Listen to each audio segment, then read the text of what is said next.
Well, how many of you like surprises? Yeah, I guess it depends on the type of surprise it is, but usually when we talk about surprises, it's a good thing. And I like surprises, and we're going to be talking about one today as we continue our study in the minor prophets through the book of Haggai. Hi, I'm Pastor Jeremy Bannister of Heights Christian Church, and we are going through the Bible in 5 years period of time.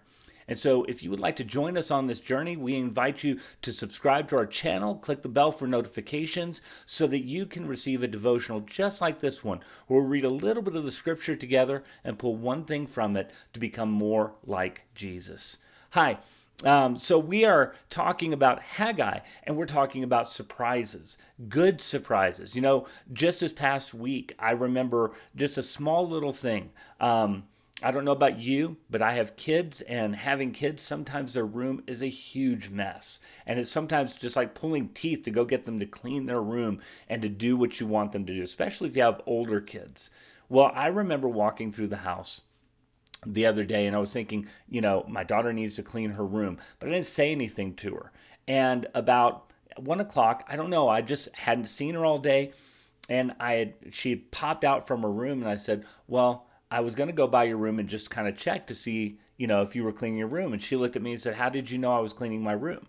And so I walked over to the room and saw that a good portion of her room had been cleaned. I didn't have to tell her a thing about it, even though I've shared with her many, many times that she needs to clean her room.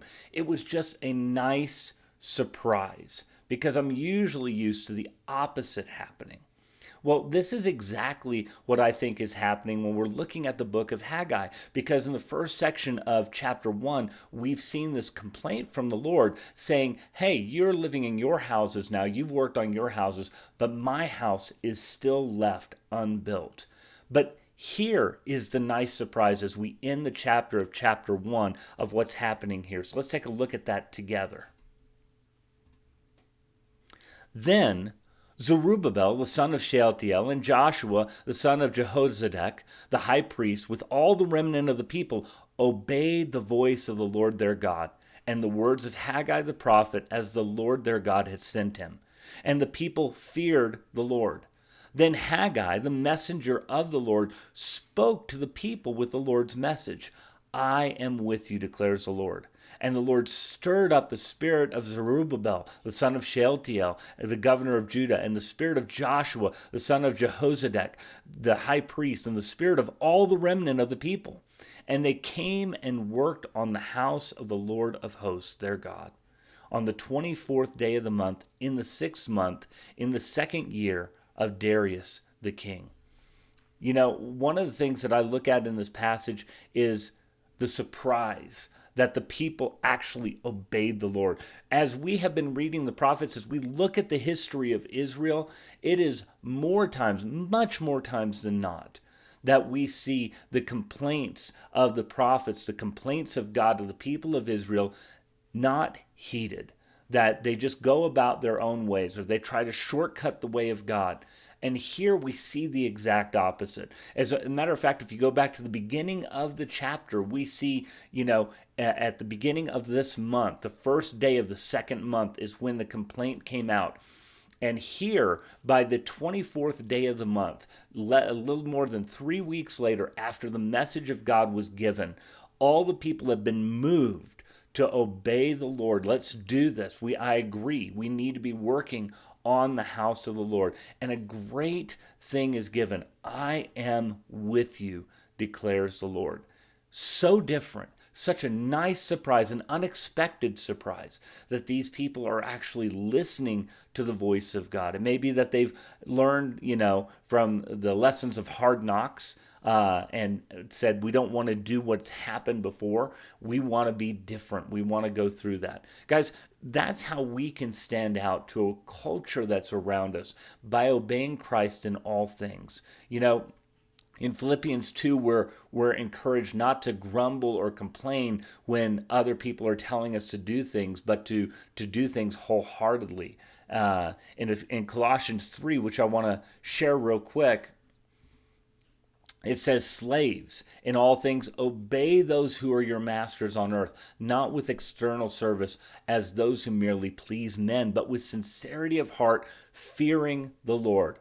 Whatever you do, do your work heartily as for the Lord rather than for men, knowing that from the Lord you will receive the reward of the inheritance. It is the Lord Christ whom you serve.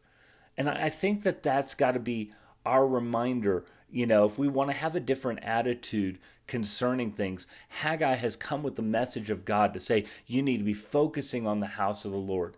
And they're listening.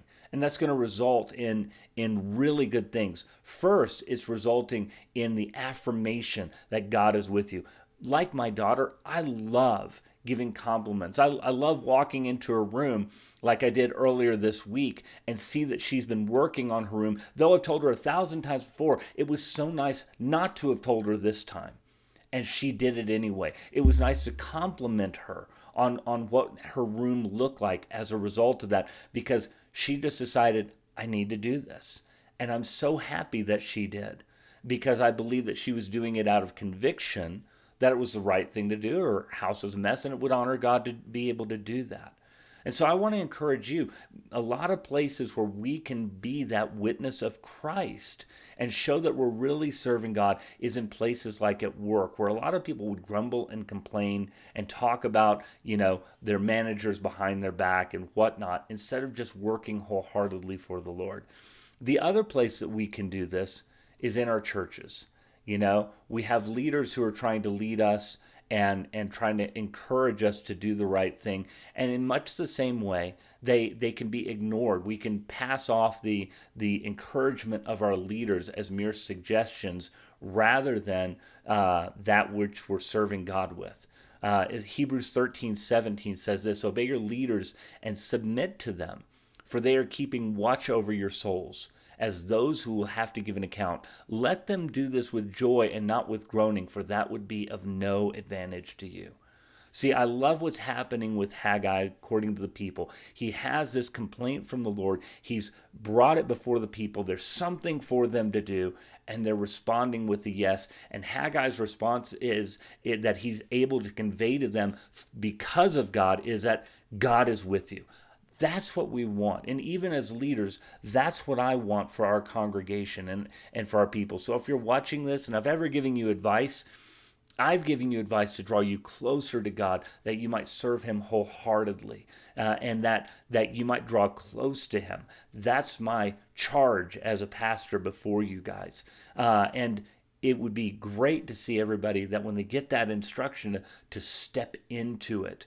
Not because I'm wanting to rule over you. It's not me I'm trying to serve. I'm trying to serve Jesus, and I want you guys serving Jesus as well.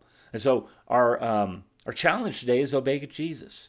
Is to obey Jesus in those places that are going to make us stand out and be different. Let's be that unexpected surprise to our boss. Let's be that unexpected surprise to our spiritual leaders, whether they're our life group leaders, our Sunday school teachers, our pastors, whatnot. Let's be that unexpected surprise, knowing that if we do that, being conscious of God, doing it because of Jesus, he's going to be with us. That's his promise to us.